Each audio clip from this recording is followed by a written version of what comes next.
우리가 마음의 뿌림을 받아 악한 양심으로부터 벗어나고 몸은 맑은 물로 씻음을 받았으니 참마음과 온전한 믿음으로 하나님께 나아가자. 아멘. 전능하사 천지를 만드신 하나님 아버지를 내가 믿사오며 그 외아들 우리 주 예수 그리스도를 믿사오니 이는 성령으로 잉태하사 동정녀 마리아에게 나시고 본디오 빌라도에게 고난을 받으사 십자가에 못 박혀 죽으시고 장사한 지 사흘 만에 죽은 자 가운데서 다시 살아나시며 하늘에 오르사 전능하신 하나님 우편에 앉아 계시다가 저리로서 산자와 죽은 자를 심판하러 오시리라. 성령을 믿사오며 거룩한 공예와 성도가 서로 교통하는 것과 죄를 사하여 주시는 것과 몸이 다시 사는 것과 영원히 사는 것을 믿사옵나이다. 아멘.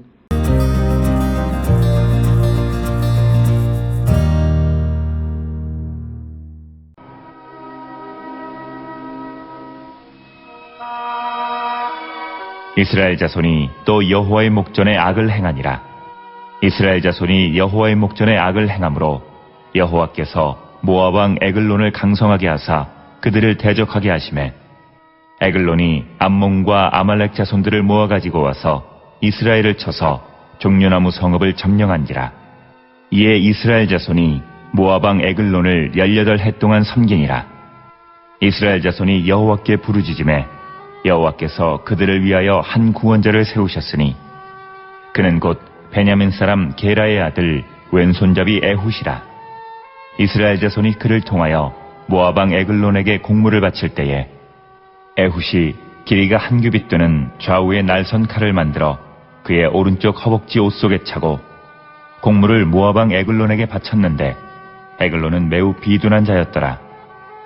에훗이 공물 바치기를 마친 후에 공물을 메고 온 자들을 보내고 자기는 길갈 근처 돌 뜨는 곳에서부터 돌아와서 이르되 왕이여 내가 은밀한 일을 왕에게 아뢰려 하나이다 하니 왕이 명령하여 조용히 하라 하매 모셔선 자들이 다 물러간지라. 에훗이 그에게로 들어가니 왕은 서늘한 다락방에 홀로 앉아 있는 중이라. 에훗이 이르되 내가 하나님의 명령을 받들어 왕에게 아뢰 일이 있나이다 하매 왕이 그의 좌석에서 일어나니 에훗이 왼손을 뻗쳐 그의 오른쪽 허벅지 위에서 칼을 빼어 왕의 몸을 찌르매 칼자루도 나를 따라 들어가서 그 끝이 등 뒤까지 나갔고 그가 칼을 그의 몸에서 빼내지 아니하였으므로 기름이 칼날에 엉겼더라. 에훗이 현관에 나와서 다락문들을 뒤에서 닫아 잠그니라.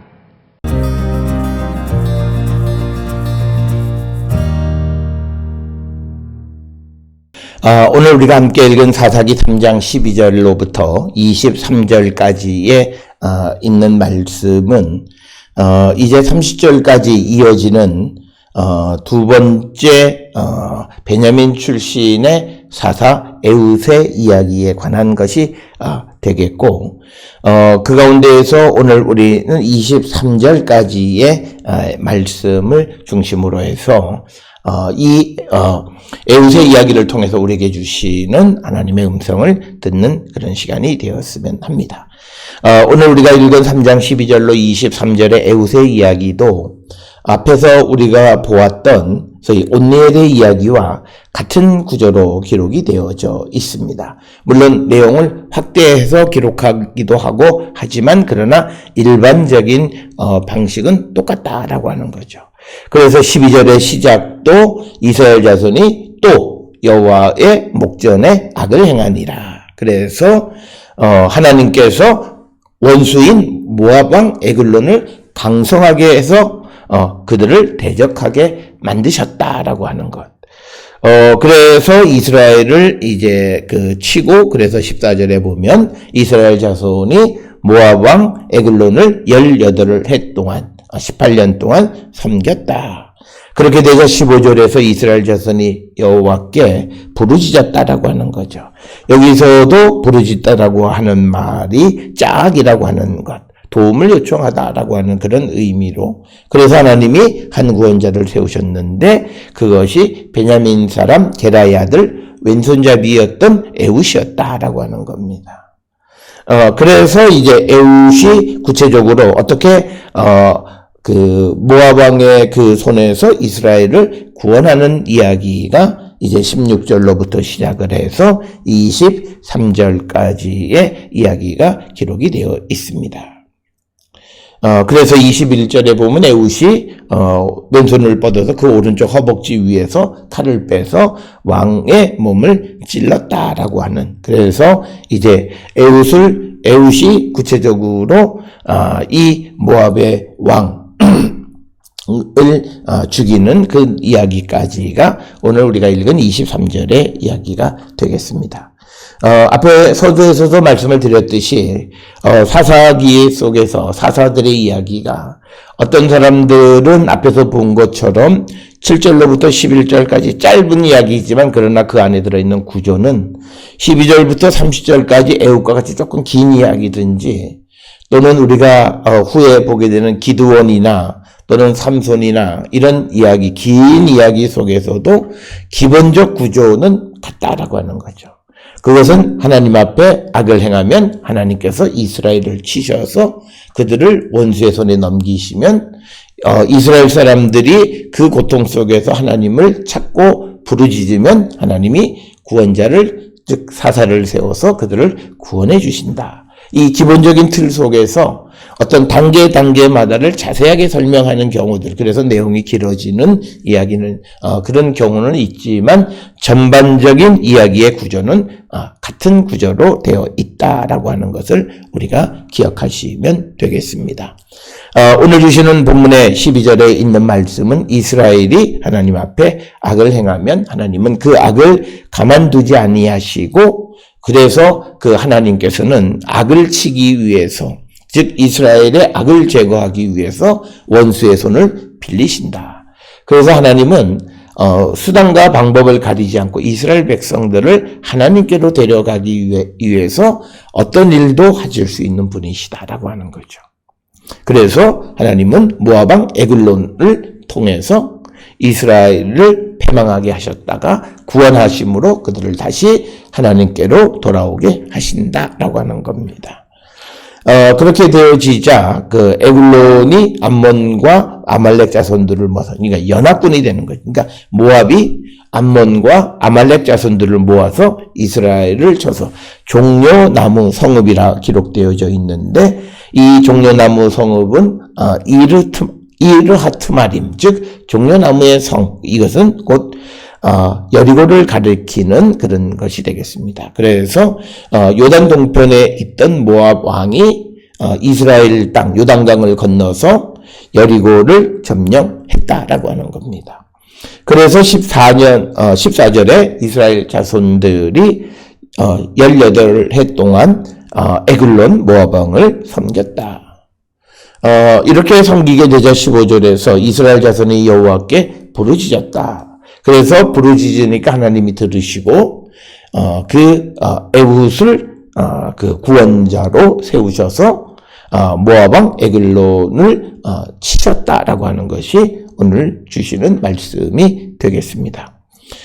오늘 주시는 본문의 말씀에서 특별히 베냐민 사람 게라의 아들 에훗인데 여기 하는 수식어가 왼손잡이다라고 하는 것입니다. 우리가 성경을 통해서 보게 되면 이 왼손잡이들이 어떤 중요한 역할을 하는 경우들이 성경에 왕왕 등장한다라고 하는 것입니다.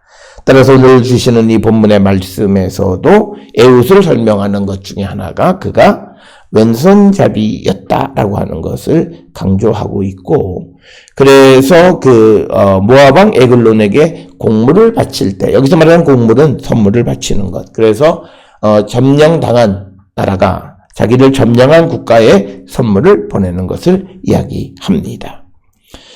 그래서 에훗이 오른쪽 허벅지에 칼을 숨기고 들어가는 것, 그래서 오늘 주시는 이 본문의 왼손잡이인데 그가 오른쪽 허벅지 옷 속에 칼을 만들어서 찼다라고 하는 것은 오른쪽에다가 허벅지에 칼을 차야 왼손잡이가 그 칼을 뽑기가 수월했다라고 하는 것을 우리에게 보여주면서 매우 아주 치밀한 그런 표현이 되겠습니다.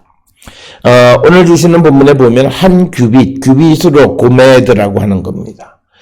그런데 이 고메드라고 하는 이 히브리어 단어에서 이 고메드가 몇 센치냐라고 하는 것은 학자들마다 다르다라고 하는 겁니다.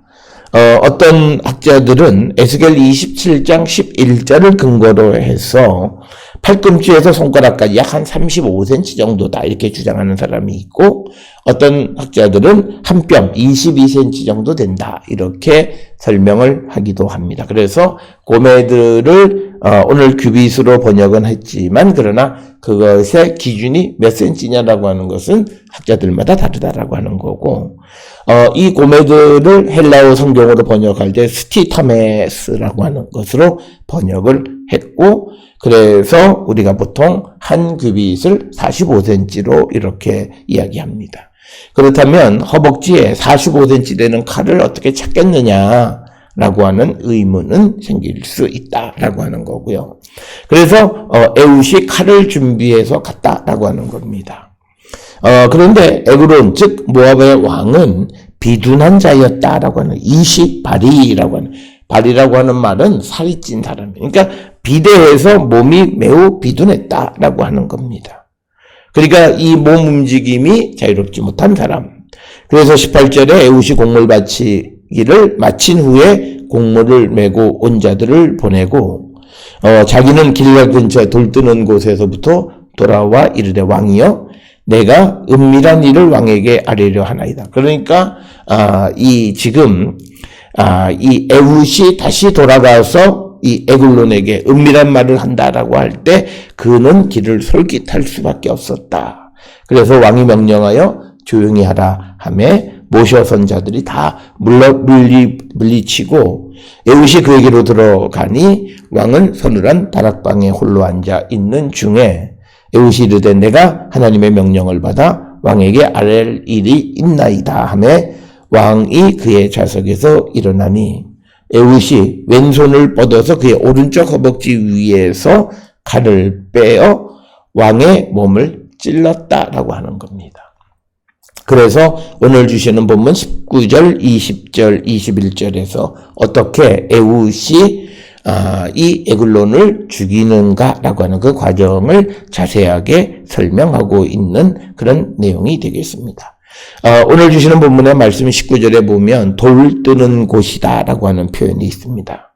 이 말은 돌로 어떤 상, 신상 같은 상을 만드는 곳이란 뜻입니다. 그래서 길갈 근처에 돌 뜨는 곳에서 다시 돌아갔다라고 하는 것입니다. 그래서 그 왕에게, 그 에글론에게, 에글론이라고 하는 말은 에겔이라고 하는 송아지에다가 지소사, 즉 작은 송아지라는 뜻의 온이 붙은 거예요. 그래서 에글론, 에겔에서 에글론이 되어진 거죠. 그에게 은밀하게 할 말이 있다라고 그를 유인한 다음에 다락방에서 그를 죽였다라고 하는 겁니다.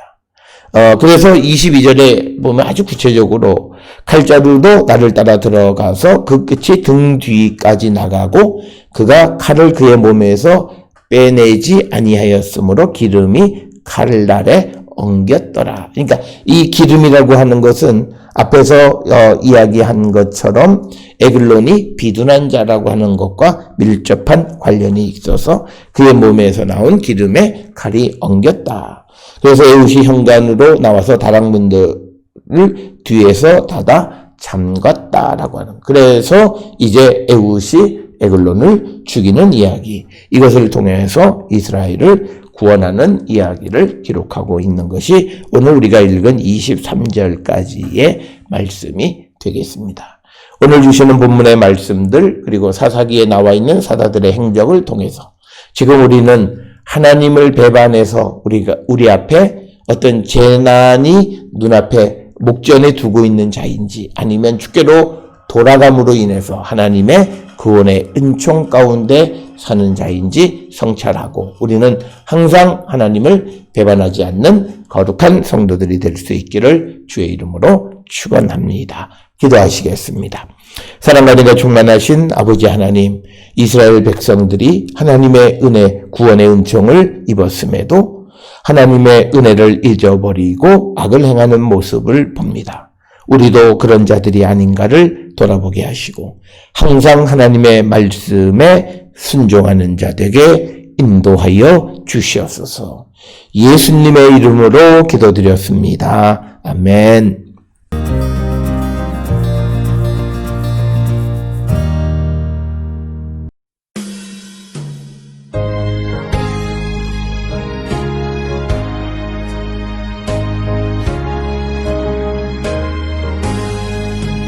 나의 생명 되신 주 주님 앞에 나아갑니다.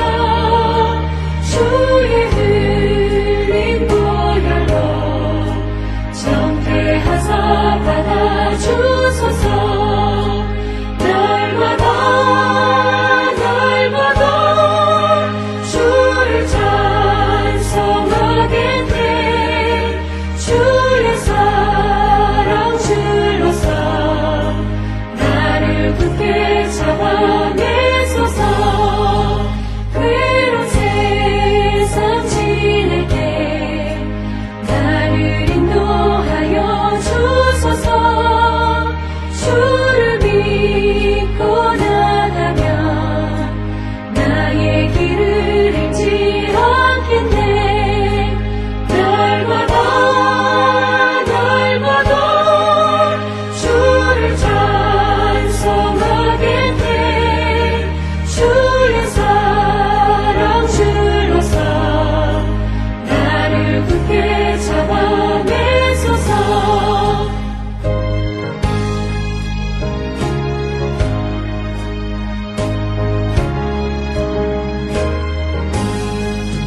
세상 살아갈 때에 주를 더욱 사랑합니다. 밝고 빛난 천국에 나의 영혼 들어가겠네. 날마다 주를 찬송하겠네.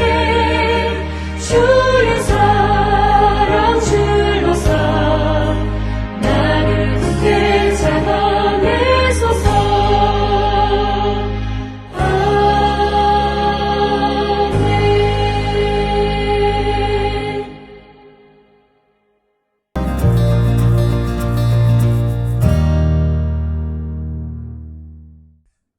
기도하시겠습니다. 이제는 우리 주 예수 그리스도의 은혜와 하나님 아버지의 무한하신 사랑과 성령의 위로 역사 교통하심이 항상 주의 말씀에 순종하는 자가 되기를 결단하며 세상을 향해 나가는 우리 모든 성도들 머리 위에 지금으로부터 영원토록 함께 할지어다. 아멘. 주 너를 지키시